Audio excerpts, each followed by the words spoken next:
तरतुदीचा आधार घेऊन ऑर्केस्ट्राच्या नावाखाली जी अश्लील त्या ठिकाणी नृत्य केलं जातं.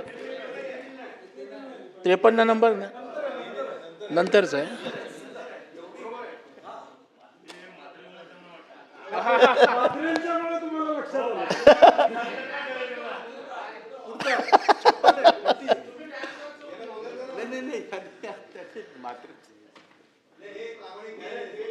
सभापती महोदय, हे प्रामाणिक बिल आहे. आपल्या राज्याचे गृह राज्यमंत्री योगेश कदम साहेब यांनी भारतीय नागरिक सुरक्षा संहिता या विधेयकामध्ये सुधारणा करण्यासाठी आज हे विधेयक आणलेलं आहे. त्यांनी आपली प्रस्तावना या ठिकाणी सांगितली आणि काय उद्देश आहे त्यांनी सांगितला, पण तो उद्देश सांगताना त्यांनी अर्धवट सांगितला. मागच्या वर्षी किंवा त्याच्या मागच्या वर्षी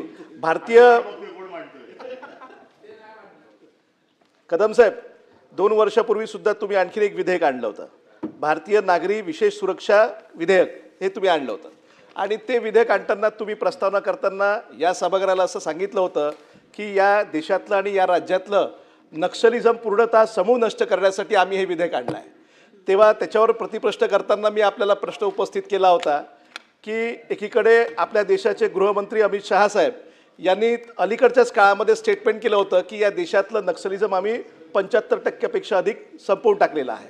मग तुम्ही जर ते बिल हे 2025मध्ये आणलं होतं तर मग 25च्या पूर्वी या देशामध्ये जे नक्षली लोकांना मारण्यात आलं ते कोणत्या कायद्याच्या खाली मारण्यात आलं हा प्रश्न तेव्हा उपस्थित केला होता. आता तशाच पद्धतीचं भारतीय नागरिक सुरक्षा संहिता हो थांबणार आहे ना, तुमच्या उत्तराला थांबणार आहे. आता आज तुम्ही भारतीय नागरिक सुरक्षा संहिता आणलेला आहे.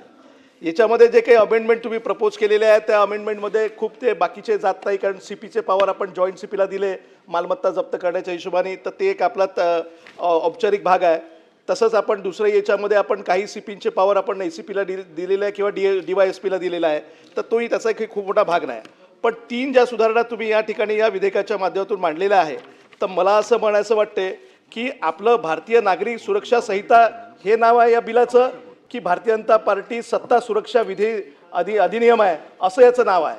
याचं कारण असं की या देशातल्या सर्व प्रकारच्या NGO, सर्व प्रकारच्या ज्या काही संघटना काम करतात, सर्व प्रकारचे विरोधी पक्ष काम करतात, तर या सर्व लोकांना ते बॉयकॉट करून जातील.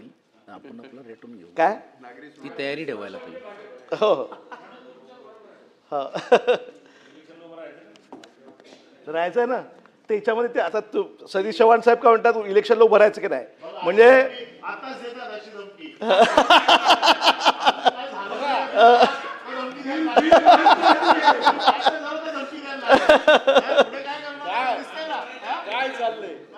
म्हणजे याच्यामध्ये एक असं प्रोव्हिजन आहे की आता time period for conducting preliminary inquiry to ascertain whether there exists a prima facie case for proceeding in cognizable cases is proposed to be increased from 14 days to 6 weeks.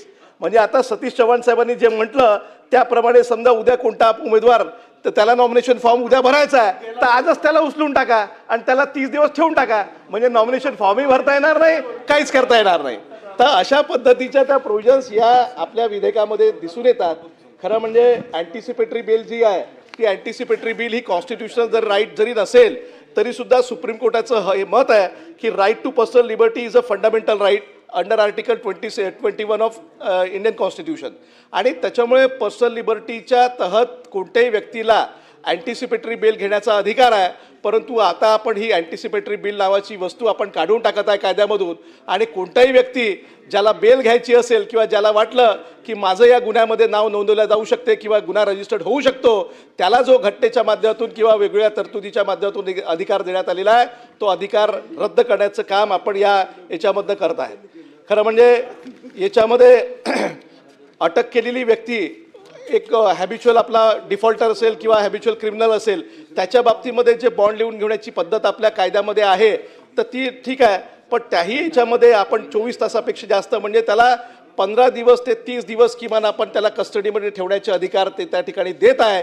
हे मुळात चुकीचं आहे आणि म्हणून पोलिसांना त्या ठिकाणी मोठ्या प्रमाणामध्ये आपण तशा पद्धतीचे अधिकार देण्याचं काम या विधेयकाच्या माध्यमातून करतोय. आणि म्हणून या विधेयकाला आमचा पूर्ण विरोध आहे आणि म्हणून सुधारणा आपल्या चिकित्सा समितीकडे हे विधेयक आपण पाठवावं अशा पद्धतीची विनंती करतो आणि या विधेयकाला विरोध करतो. आता कोण बोलणार आहे? प्रवीण बोला. प्रवीण सभापती महोदय, हा जो आता विधेयक जे आलेलं आहे, भारतीय नागरिक सुरक्षा संहिता